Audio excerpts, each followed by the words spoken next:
Alrighty. Well, we've got a few folks in here, so we'll go ahead and get started. So welcome everyone. Hope you're enjoying Drupal Camp Asheville Online Edition so far. I'm going to go ahead and introduce Doug and Chris here, and then I will hand it off to them to share their slides and get started on their presentation. A couple of notes here. Feel free to use the chat in the session to ask any questions you might have. And I'll be compiling those into a list so we can ask them at the end of the session. Alrighty. So Doug, in his 13th year as a total Doug Vann absolutely loves leveraging Drupal to empower his clients to achieve extraordinary results from their web applications. Doug recognized early on that the success of the Drupal project is a direct reflection of the success of the Drupal community. What truly energizes him is helping the Drupal community change lives, grow friendships, foster careers, and create wealth, which are each way more rewarding than building web applications. Huzzah! And over his 28-year career in technology, Chris has worked in communications, web development, and digital strategy with brands like AT&T, Real Networks, and Amazon.com. Over the past decade, he's the founder of Celebrate Drupal, an award-winning Drupal agency. He's devoted himself to Drupal and open source solutions, having worked on numerous high-level corporate, government, and NGO projects with clients like the state of Washington, Missouri, New York, North Carolina, and Georgia. The U.S. Department of Defense, Veterans Affairs, Interior and Education, Voya Financial, Hasbro, and many others. Been busy. In 2019, he founded Esteemed as a parent company to the staffing platform Drupal Contractors.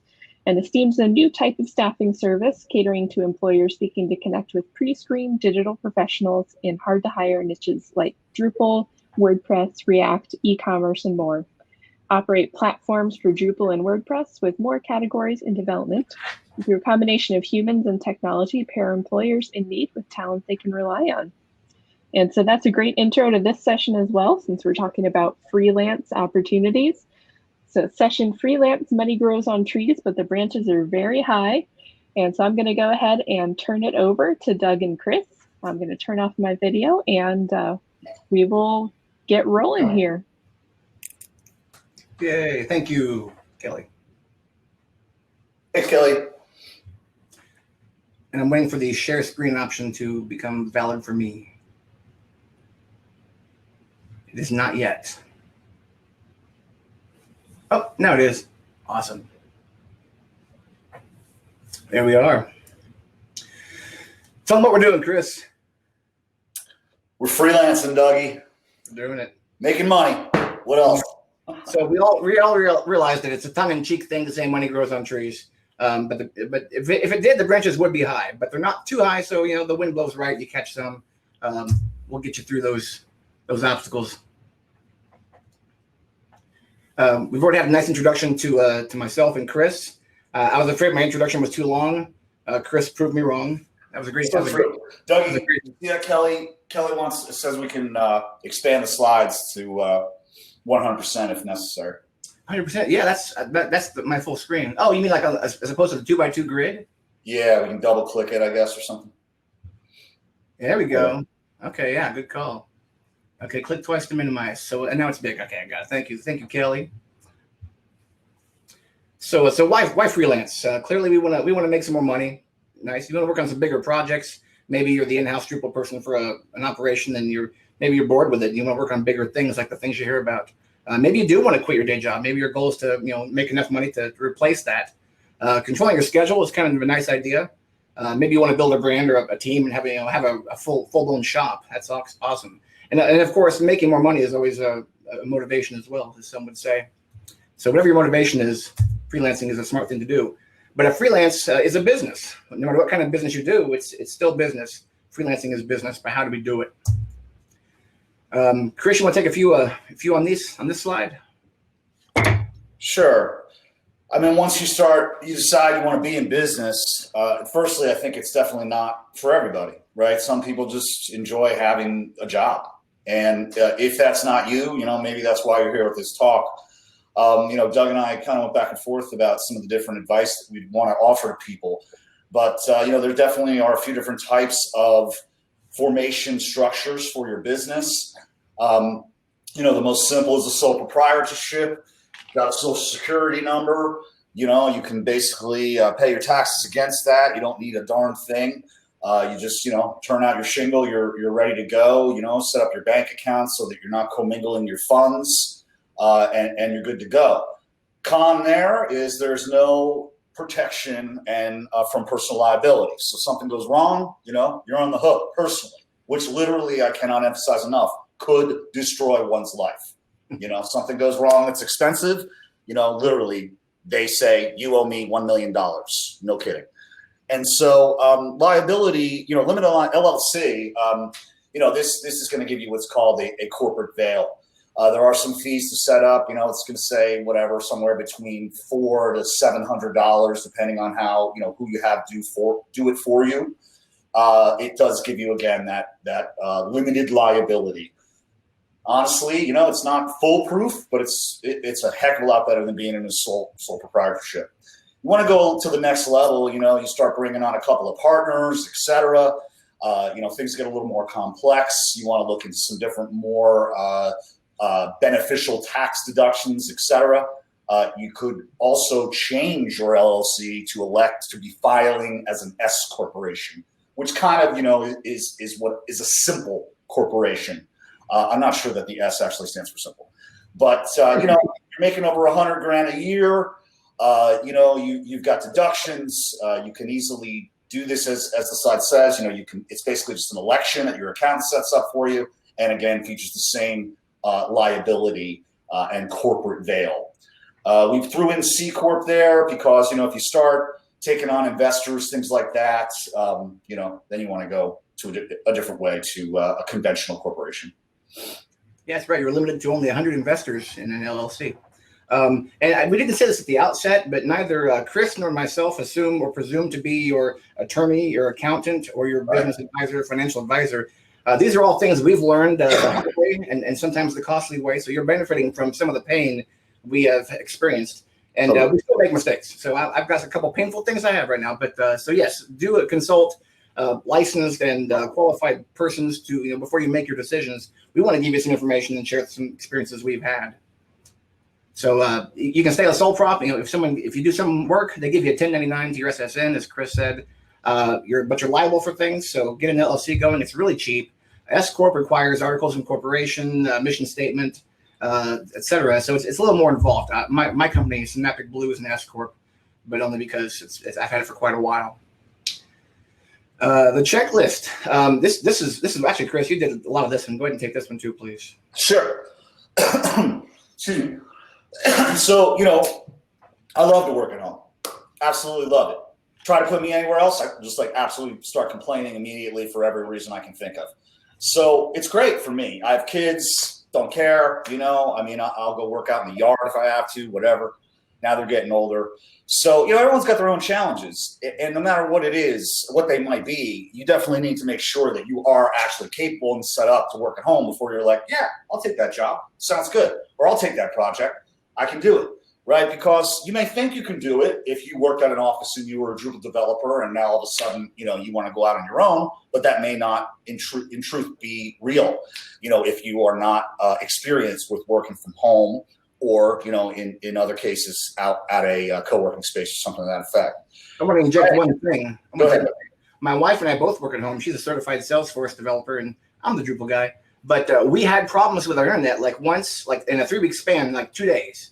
And people rely on us to be on meetings. If we're not on a meeting, yep. Why even have it? We're not self-important. We're just valuable people in teams. Absolutely. That's why I threw it in there, because I struggle with the same thing, Doug. I have 2 ISPs. I had fiber brought into the house, and then I have a Comcast as well. I think it is. I have 2. If one goes down, the other one picks up. No, I'm not missing that important meeting. You schedule a meeting with me or my wife, you get us. Nice. Can't afford not to. Totally good. Yeah, no, we're out in the rural area and I have issues as well. But, on the other hand, I just whatever, dude, I'll see you. We'll catch you later. But no, I agree with Doug. So, space to concentrate, get the company set up so you're protected, right? Because you're going to go out there. Basically what you're doing as a Drupal developer is giving advice, right? doing that, people rely on that advice. If that advice inevitably turns out to be wrong, people like to throw other people under the bus. That's just real. So, if your state requires it, definitely make sure that you get a business license. Sometimes it's hard to, remember to keep that up and so on. And they're not exactly kind of chasing after you to do that in my state here in Washington. So, you got to keep current. Inevitably, you may turn around and, oh, wait a minute. By the way, I don't actually have a business anymore because it's not valid in my state. You need an employer identification number from the IRS. It just takes a few minutes. Open the business bank account, as we've said. Got to keep those funds separate for bookkeeping purposes. Also, liability insurance. Usually it is, I think it's $1 million. Starts out usually at about $1 million in occurrence, and then you can ratchet up to $2 million as you get a little bigger. Once you're there, you're pretty much ready to work. So go get the profit. Exactly. $1 million of liability coverage for errors and omissions is really inexpensive. Yeah. What is it? A couple $100 a year? It's not much. There's so many of us paying into that never have claims that it hasn't become an expensive thing. You will find occasionally that some projects you want to bid on or go after have a minimum liability coverage, and then you'll call your broker and ask them how can I go up to 10 million? And you're like, whoa, you gotta win a lottery before you can get up to that kind of coverage. It's challenging. So I had to turn a project down. Yeah, others will actually mandate that you list them as the beneficiary of your policy in that instance, and send that to them before they will accept you on the project. So it gets real sometimes. Yeah. Lots of tools out there. I mean, we all have our favorite tools. We talk about this at the after parties and just in the hallways of all of our events and our meetups, all the tools we're using. But some of these specifically for business, proposals and agreements are so important. PandaSign or PandaDoc, DocuSign, and HelloSign. HelloSign, I added this slide from the last time I gave this presentation. 3 free signatures a month. This is beautiful in the age of COVID. Even if you're a client just half an hour away, you're probably not going to see them. But sending them a proposal, having them sign it and send it back to you, that's legally binding. Provided that the contents were valid enough. So yes, get things in writing, and there's your opportunity to use HelloSign. Invoicing and payments. I used to use FreshBooks for years, even 9, 10 years. And I finally got turned over to QuickBooks Online, QBO, and I'm pretty happy with it. Project management, we all have our favorite things. Asana is where I'm at these days. I love Jira when the client's paying for it. But for my own projects, Asana, even the free tier of Asana gets me by. Time tracking, Harvest, and TimeCamp are the big winners there. This is my list of tools. Chris, do you have any tools that are not mentioned that should be mentioned in here? Well, I'm a FreshBooks user too, Doug, and I got my own tail of woe with that. But the one thing we're looking into now is Xero accounting, and that's kind of on the modern track, if you will. They're integrating with a lot of different things like liveplan.com, by the way, which is something we haven't mentioned here, which is an app that helps people make business plans. And then it actually is incorporating your live financial picture at all times, which is basically like a dashboard, right? I mean, a business plan cannot be underestimated. Sure, we're gonna code and we're gonna charge. It's easy. On the other hand, literally writing out, what you will do, won't do, what you're gunning for, how much you're looking to make. You're gonna, have subcontractors, et cetera. This is all key. You know what I mean? So you're not just sort of, as we say, flying by the seat of your pants, which I have done for many years. And you just said contracts. Take it away. Yeah. So contracts. I mean, obviously, nothing happens without them. And if you get into the wrong one, you're going to be a very, very sorry person. So, generally you're going to say, as a contractor, you're kind of this little person, right? You're the underdog. And these companies are offering you employment. So they're like, hey, here's our agreement, sign it. They expect that back in about 2 minutes. And so if you're like, well, let me take a look, let me read it, they're like, all right, whatever. So certainly any contract at all, if you could have a lawyer review that, got a, sister-in-law or whatever, that'd be great. If you can't, which I often have been in that situation and have, I'm not an attorney, but I play one on TV. You basically get to know what you definitely don't want to sign, right? Biggest things for us are, when are we going to get paid? How long is that going to be? And how much cash do I have in the bank to make it from here to there, right? we deal with contractors in our business all the time. Many cannot make it 60 days, right? They need to get paid on a more rapid basis. So, I have many times said, no, net 30 won't work for me. I need net 15. I need to be paid every 2 weeks, not every month. It is possible. And if they do want you, they often will negotiate these things. So definitely make sure that's happening. The next thing, we have one of my folks here on the call here, I think shares in this experience, and I myself have been there. Non-compete. I mean, you're going to sign up for a role. Could be freelance, could be permanent. And we're talking about freelancing here, but there are lots of different paradigms out there. And generally, when you're signing something, you got to make sure you know what they're asking of you from a non-compete perspective. We've seen agencies that do not want to allow anyone to do anything else on the side when they're working for them. We've seen people that say, hey, you can't work in this industry for 1 year after you leave us. It's just, lunacy what you might see out there. I've also seen what's known as a pay-on-pay contract. That means, yes, Doug, we will pay you when we get paid. Oh, no. That could mean never. What if you never get paid? Then I have no legal obligation to collect my money. So on and on with those kinds of things. Generally, we want to just see things that are fair, right? And if you don't see things that are fair, then I would, highlight that with a red line and go back and discuss it and say, hey, I'm sorry. And oftentimes you might find that they will literally chuckle and be like, oh, you caught that, did you? So, it's all about experience. Hey, on the other hand, when you get a little bigger, or if you come upon someone that's more of a disorganized client, right, just not an enterprise necessarily, or a smaller business, mid-sized business, some of us, inevitably take some of those projects, even with Drupal, being more of an enterprise product.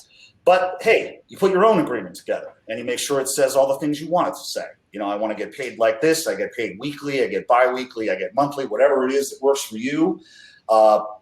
Hey, I'm not going to steal any of your people. You're not going to steal any of mine. I'm not going to take any of your secrets. The basics. You can find these boilerplates out there pretty readily. And I think what we're trying to convey here is a very common paradigm is a master agreement that says all that stuff. This is what you're going to do. This is my responsibility. This is your responsibility at a high level. And then we would attach a statement of work to that would describe things in detail for any particular engagement. And by golly, I love throwing that one out there once in a while. Make sure there is an SOW, and they will do all kinds of things. Oh, no, we'll get that back next week, or who knows, right? I've had people drag out SOWs for, 6 weeks, 2 months, you name it. And wow, I'm still working, right? No good. Don't do that. Sign your contracts, right? Get them signed and really be like, yes, no, I can't start until that's ready to go. Because any larger corporation I've ever worked with, that's how it works, because it's a legal thing. Exactly. Statement of work, there's essentially 3 kinds. And this slide itself has links to these resources I used. And our resource slide itself also has links to some resources. Because this has been the bread and butter of what I've been doing for many years, is these 3 kinds of statements of work. The design and detail statement of work includes a lot of details and the time it's going to take and the cost and all of the assumptions, what the client's responsible for. If they have to give you, if they have an agency doing all their branding and they're going to hand you all the asset files, and maybe they've just spliced things into HTML already for you or something. Whatever it is they're supposed to give you, put it in the statement of work, because if they don't provide it and then you haven't built it yet and the deadline's coming up, it's not your fault, it's their fault. So design and details. This is exactly what we're doing, and nothing more, nothing less. A good example would be moving a WordPress site to a static HTML site to Drupal. Pixel for pixel. I want to interrupt here and just say I put this part in here about the color coding. Because, and it's kind of funny, but, I worked at Accenture and I worked under a guy who handled something like, $12 billion in digital business a year. And we'd show up, we were all smart people. Here's our slides. This is what we're going to do. We're going to make the deal. Okay, sounds good. And he would go over every one and he would say, no, these responsibilities, I want our responsibilities in green and their responsibilities in blue. Got it? Good. When it's like that, come back to me. And, we were like, this is hilarious, but it wasn't. It's kindergarten level, because people are thinking about 6, 7 things during about that presentation. And if it's not clear, later somebody may come back disgruntled and say, oh, I don't know. I didn't hear anything about that. Well, didn't you see the color? You're blue. That's good. That's good stuff, man. I'm glad you brought it up. The second one is level of effort. A lot less detail. A bank of hours. I do a lot of this also for site maintenance or random tasks. You know, they have some things they want to do. We're thinking about this. We're thinking about that. How much is it going to cost? I say, well, I'll give you. How about you buy 100 hours at X dollars an hour? And if they'll prepay the 100 hours, that's fantastic. Sometimes they'll prepay the 50, and once we hit the middle point, they're obligated to the next 50, depending on how we draw it up. But regardless, it gives them lots of flexibility. Okay, you've prepaid 50, 70, 100 hours, whatever you've prepaid, and we're going to start knocking tasks out. Now, of course, the onus is on us to keep track of things and what's going on, but we make it work. The third one is performance-based, appropriate for site audits, and a lot of training and consulting I do as well, and security and performance auditing as well. You got to manage the client expectations on that. If I'm going to show up to some place for 3 days and do some Drupal training, I try to ask them before I get there, what do you want to be able to do when I'm done? What kinds of people are in the class? Are you having me teach module development to people who've never written code? What am I dealing with? Because maybe 3 days isn't enough, for what their expectations are. But nonetheless, we just put a performance-based statement of work together, and I'm going to show up, I'm going to be available, and we're going to make it happen. Chris talks about changing requirements. Yeah, and you know what, Doug, as you were just saying, the 3 different SOW paradigms, the one thing we didn't talk about here, which is probably really important and can be extremely quick, even today, whatever, the other day, I got off the phone with an agency and they're like, man, it's really important. I need fixed bid pricing. I'm like, you really must be kidding me with that. Like, that's a good one, because in all the years you, sir, agency owner, have been doing this, and I have been doing this, as well as I do, we don't do that. And I can't even believe you do. So fixed bid versus hourly, I would just, you could go years and years and years without ever needing to do fixed bid. So I would not do that. Because again, that comes back down to the precision of your discovery, right? How buttoned up is it? And back to my experience, at the multi-billion-dollar company, hey, we'll do that, but we're going to need 3 months at X dollars to determine exactly what you need for that fixed price and tell you what we can do that for. And very few people will agree to that. So, you're up in the big leagues when that will happen. So back to requirements. Hey, you know what? This is cool, but I now realize that I've moved into this house, the website. I actually want this that way and this that way, and I want to change this and so on and so forth, because pretty much that's what every person does when they move into a house, which is, a website is real estate. And so, when that happens, it's fine as long as the client's willing to pay for it, right? And if they're not, then, which commonly they are not, because they think, well, wait a minute, you know what I mean? You said you were going to build me a website, I thought, right? So that's whatever I imagine it to be. No, it's what you wrote it down. What you wrote down, it needed to be at the beginning. And what we hopefully, as Kareem is saying, discovered together is the 32, 72 different points that we're going to include in this particular build. And so, if 32 grows to 67 and they're wondering why this takes all that time, that's where it comes again back to discovery. Sure, we can do that. We can make that change order. And I remember when I first started learning about change orders, I was like, oh man, that's a bit uncomfortable. You got to stop the presses, got to read contract, and write this all down. Absolutely mandatory, because then they understand. And then you have given them an estimate that actually details what their request is and what it will take. They sign, and then there is no mistake as to what that's going to be. And as Doug points out here, the last one, hey, sometimes things you get in there, and maybe there wasn't an official discovery period. It's like, hey, you're here, let's get going, right? This is what we need. Here's our bucket and backlog of tasks. You get in there and you realize they had no idea what they were talking about, right? That their estimate of things is completely amateur, and now you need to essentially reform and restate their expectations. That could mean a new SOW that had much further detail. Effectively, what you did was a mini discovery session that needs to rewrite the contract. Wise words, and everybody say it together. That is out of scope. That's out of scope.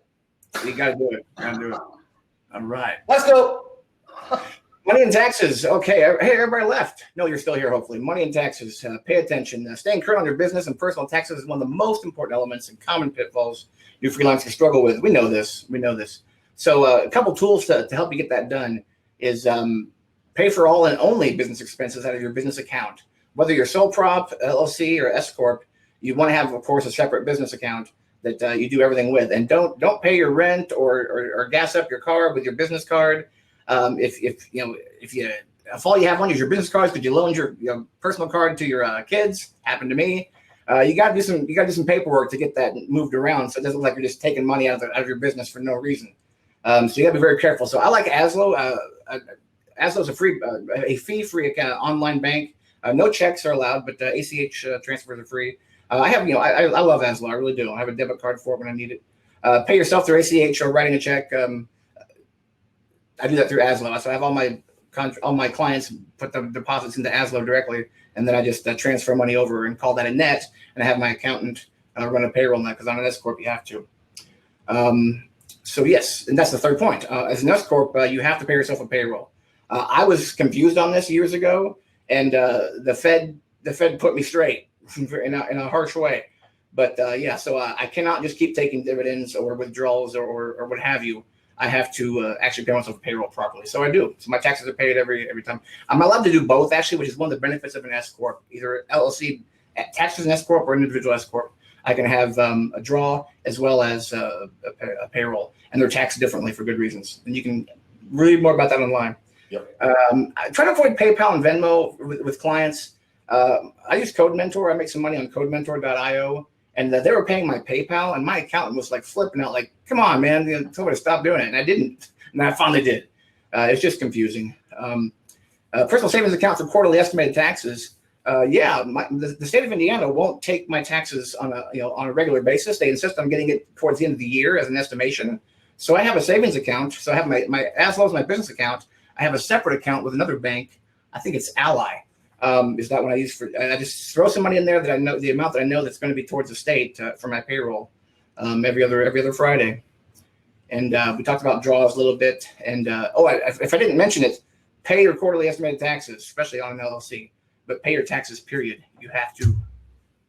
Retirement vehicles, lots of options here. We could go for days on this topic, but we all know if you have an employer, you have a 401k, hopefully, and hopefully they're contributing. Well, you don't get any of that when you're on your own.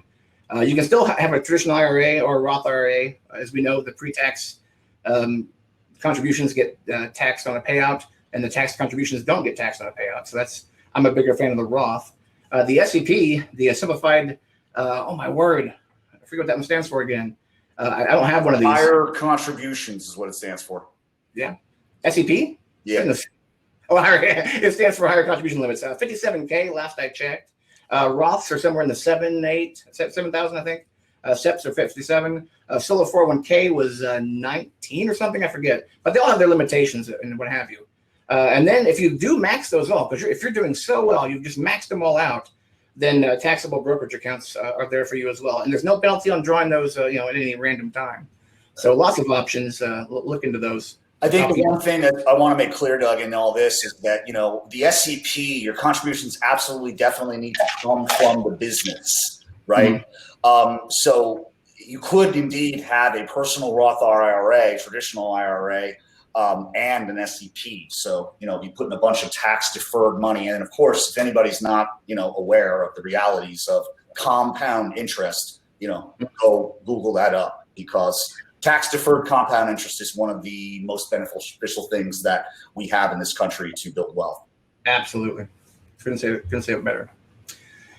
Talking about marketing, of course, you want to have a Drupal site. If you're going to be selling Drupal services, you want to have a Drupal site. If you're selling WordPress, I suppose you want a WordPress site. The obvious things are here. List your offerings, offer free estimates. They don't know it's free estimates available until you tell them. Show some past work.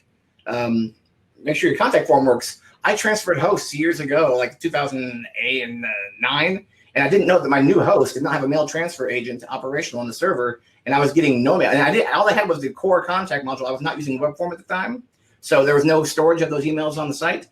Maybe I got 100 offers. 100. Totally. I never knew about it. Who knows? But it lasted for like 3 months, and I figured it out. Testimonials from clients. Do it. Tell your clients ahead of time, hey, when this is done, I want to ask you for some feedback, and make that a habit of getting feedback. Nothing sucks more than contacting somebody you worked with, a year and a half or 3 ago, saying, hey, what'd you think about me? Can I have a few quotes?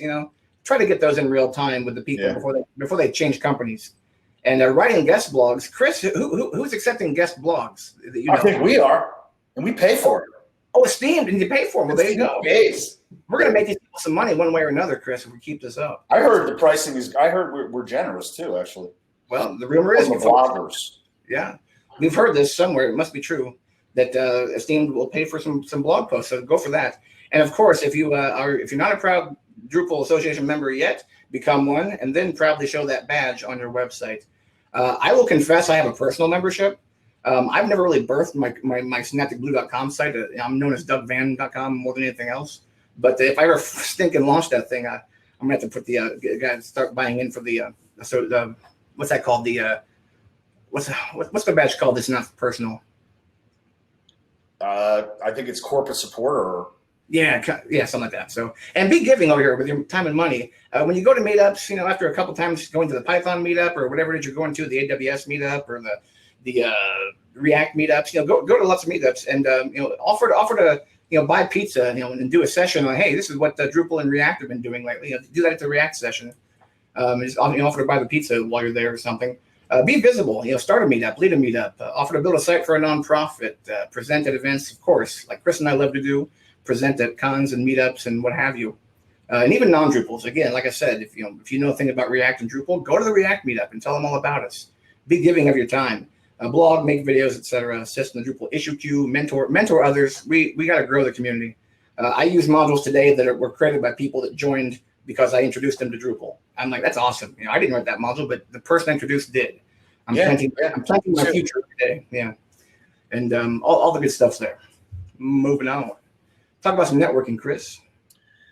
Yeah, the stories that we have in being a contracting company are, I'm not going to say endless, but close. And, a lot of people, young people, they get an idea, they're smart, they go follow Doug's advice here, and they show up at the meetups to learn, but then they realize, heck, I'm going to go out to dinner, going to meet some people, they like me, I like them, well, let me show them what I can do. That might wind up as a mentorship, or an internship. From there, that mentor might say, hey, Chris, hey, Doug, this person is great. You really got to check them out. And, we have done that. And truly, it's been, I'd say, one of the greater successes that we have. And I know that we are not the only people that think that. We know Media Current, a number of other agencies have internship programs that they're actively cultivating out of universities and things like that. But heck, the camps, even virtual, are huge because, getting to know somebody that can vouch for you, I can't tell you how powerful that is. That's honestly our entire business model, right? So that I can say, hey, Doug rocks, no matter whatever he wants per hour, You know what I'm saying? So this is very, very important. And we have young people that have had, minimal education, minimal credentials to show, that they are valuable. But, we are convinced enough by that endorsement to give them a chance. And that can work out, very, very well for both, for sure. So, other than that, again, being a part of this community, I was just describing it to somebody else who was learning about our, the Drupal community yesterday for the first time. I'm going to go out and do some appointment setting for us and so on. So I was trying to explain the difference between WordPress, Drupal, Python, and Drupal really just has a unique, open source. I'm kind of an old hippie type, and I remember talking with guys at Pantheon and who definitely throw the best parties in my book. Woohoo! That's the way they think of it. They think of it as a post, Grateful Dead type of thing. And that's, whatever it is, the music, whatever, it doesn't matter. What matters is the camaraderie in the community. And, hey, you show up and you're partying until, midnight, 3 a.m. with people. They know who you are. They remember who you are. They remember why they like you. And, hopefully you're a half-decent coder so that they could like you and, utilize your wonderful talents. So, I think you cannot stress that not only business, but, other technical relationships and mentoring can go on as well, where, hey, I'm a front-end guy, this guy's a back-end guy, et cetera, et cetera. These kinds of opportunities cannot be understated. It's true. Q&A, we've got guys amongst us, amongst the Esteemed, that are, top contributors to Stack Exchange and Stack Overflow. And they're like, this is amazing. This is a true personal achievement that I am at this stature and, that I do this and I help people on a regular basis. So, between that, Drupal.org, all the opportunities that we have to be visible, I actually used Jake Rockowitz as an example yesterday, of just explaining what open source is and, writing a module and what that does for somebody in the Drupal community. And we know firsthand Jake has more work than he could ever need. So, doing that kind of thing basically is a brochure for your business, and it cannot be understated enough to utilize the value of open source. Social, hey, people love to be on Twitter. LinkedIn is the ultimate for us. It is really changed the business landscape over the past 20 years, literally transformed it. I could not go out and meet whoever I want, whenever I want, and say, hey, what's going on, CEO or whatever? I'd love to work for you. In the past, just completely much more difficult, 10 times, 100 times more difficult. So, there are some strategies you can read about for social and, some strategic commenting and different things like that basically oh, wow, I've gotten to know that guy, Doug, over the years. I've seen him around, and then inevitably maybe you'll shake hands with that person. So, we threw in a little plug here. Basically, as I say, that's kind of what we do. We try to support our developers and managers to be able to go out there and feel like they're part of a larger team than themselves, because that becomes one of the biggest problems with contracting is that you're kind of this lone wolf, and often you may need a second pair of hands. Maybe you need somebody to find, be that sales channel to find you some new work, et cetera, et cetera. And so, that is basically the model that we've proliferated, and it's been very successful and well received. So we're excited to continue with that. Drupal Contractors now has WP Contractors and on and on.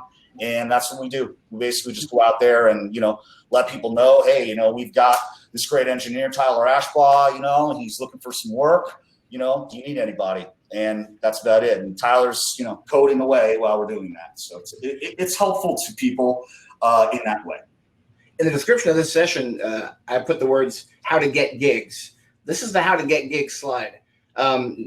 People get gigs without esteemed, but I'm telling you, Chris is hooking up with some big fish that seem to always have needs. He's always getting new fish. He's got new staff to get bigger clients as well. So I can get clients, and Chris can get clients. But why not let Chris get clients for me? He can get some really big fish. So if you're not, seriously, it's not a corny sales tactic here. Seriously, no, it's not. On the network. We just want to be good partners, because as Doug said, Doug and I work in a certain way that other people can too. Once you get to a certain level in this business, freelancing, as Doug said originally, you may want to start a brand. You may want to do this. You may want to have a team. That is essentially the path that I've followed. And, along the way, hey, I needed Doug. And no, I'm not going to pay you what you're going to charge, Cognizant or whatever. I need it for this, please. And if I have, registered enough cred with someone like Doug, they will do that for me. Right. And then in the future, we will continue to build that relationship where, I do what I do and they do what they do. So in the end, not only can we provide that, but we can also say, well, look, Chris, I got 6 phone calls this week, for this deal. I'm already on 2 others. How can we capitalize on this? We're like, okay, well, if a few of these things can align, then we can just, pass through you, staff it, share the profits. So, hey, that is a way to go. And again, it's just it's a way of branching out, if you will. And, again, just with guys and gals that are there with you, just like you. And we've got 5 minutes for Q&A. Our resources page, I want to mention the first one, though. Michael Reynolds is my financial advisor who put this slide show together. About 60% or 70% of it is morphed into this one now. But he was responsible for a lot of this, and I thank Michael for that. He has some resources that relate to some of the points on these slides. And there's the statement of work resources. Let's do some quick Q&A because we have 4 minutes left for that now. And post them in chat. I will point out that Jason Flatt mentions Paychecks as a service that either he uses or he's fond of. Gusto is another one. So paying yourself for the payroll is not rocket science. Speaking of Rocket Lawyer is one of my favorite things to use sometimes for documentation and document gathering. There's lots of those services around as well. So use Legal those. Zoom, we use that one. It's good. And we're trying to get a client called Legal Shields is another alternative as well. Oh, wow. Yeah, big client. Yeah. So any questions from the room? Not seeing any in the chat yet, but if anybody's got any they want to add real quickly. We said it all. Yeah. All righty. Well, I'm going to go ahead and... Jamie Valentin. I probably butchered yeah, that. Has a suggestion. We'll take suggestions. I feel like I'm at a band concert. Like only my friends came to this show, man. You know, what up with that? But thanks to Jamie. This was a suggestion. Any guidelines of salary draw for an S corp? Yeah, so that's the question because it says reasonable. The legal statement is reasonable salary, right. And then there's always a concern that you're not. And that also exists for LLC as well. He adds, I've seen some companies providing other services that lead to marketing and website development. Yeah. So being as LLC and S corp are both pass through entities, and you are taxed on the individual level, and all the assets go to you. Eventually, it all comes to you anyhow. And if it gets crazier, consult a tax accountant and an attorney, et cetera. But I don't think I've had to deal at the levels of concern for that. Me personally. Yeah, I mean, on that, Michael, I think that I was actually just talking about that with my wife yesterday because I don't know, the IRS has never said anything to me, Doug. I don't actually have to draw a paycheck on my S corp, right? I should, but I don't have to, right? Ooh. That's what I understand. And I have done that for years. I should, and being that I should, that means I have to start paying taxes in that way.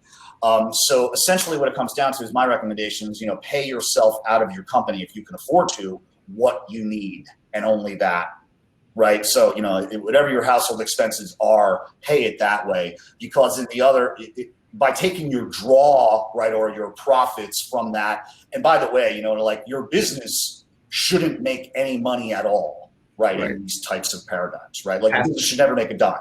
Rockefeller, those guys, like never made a dime. Never made a dime. It's all distributed back into their own personal vehicles, and that's a whole nother world. But, basically, if you can separate things down to, I need this much to live, that will be, if I need to go get a mortgage, whatever it is that number, and, we'll hark back to the reasonable salary level. And beyond that, whatever other my personal profits are, yeah, you better be prepared to, understand what your tax bracket is and put that in the bank. Sure. IRS penalties are no fun. No. All right, so Jamie, we can start building. Okay, you're talking about like leaders, or what are we talking about here? Like, you're gonna an ebook to get a lead. What are we talking about? Some companies in Nashville provide marketing, advertising, and many of their customers have asked about websites. Right. They eventually outsource the service so they don't lose their opportunities. Exactly. Right. So, when we're looking for work, right, which honestly I find, don't have a heck of a lot of time to do this. So luckily, in the Drupal world, if you're worth a salt, the phone rings. Right. But otherwise, yes, you wouldn't necessarily only limit your search to Drupal agencies or companies use Drupal. There easily could be these marketing and advertising, creative firms that need technologists, right? They need a delivery method. So, that can be a very ripe market for sure. Is that what your question? Did that answer your question or speak to it, Jamie? And to the point of the presentation being available, Jamie says yes. I don't know if anybody knows, but we'll find if the session is not available to be added to the session node, then we'll figure it out. We'll make sure we get it to you.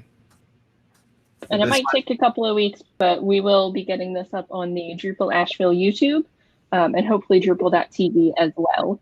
So we'll have that available probably in a couple of weeks. And we'll let me just say one more thing, guys. I'm sorry. Kareem, to your point, I got to say, hey, I disagree. I mean, let's take, we'll pick on Kelly's new employer, Canopy, right? Canopy's our client, but they don't need us, right? Because everybody knows Ann, everybody knows, if everybody knows you, right, then they don't need you to find them, right, Kareem? Right. So my point is that, The folks that are a little less known, right, will be an opportunity to, provide them with that freelance pipeline that they otherwise may not have. Because in a lot of cases, Media Currents and Phase 2s and all this other stuff, they have an enormous contractor networks. They don't need you to come along and be like, yeah, hey, man, I'll work for you. You know what I mean? They'll find you probably. So, it just depends on where you're at. If you're just starting out, you probably got to make a little bit of a stir and find some people to employ you. Anyway, I don't want to take away from everybody's break. Alrighty. Well, let me go ahead and share our slide for what's coming up next. We've got a couple of things coming up next now. So right now, as soon as we leave this session, the Expo Hall and networking will be open. Networking, again, if you haven't gone in there yet, sort of a speed dating for networking. So you get matched up with someone random, talk for about 3 minutes, and then you can decide to continue the conversation if you'd like. Drupal Contractors demo will be happening in the Expo Hall at the Drupal Contractors booth, so be sure to check that out with Chris.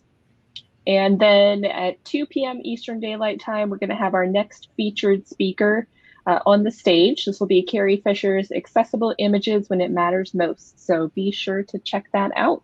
Don't miss it. And, yep. We hope that you have a great rest of Drupal Camp Asheville Online Edition. Thank you so much for joining us, and thanks, Doug and Chris. Thanks, Kelly. Thanks, everybody. Thank you all. All right. Bye-bye.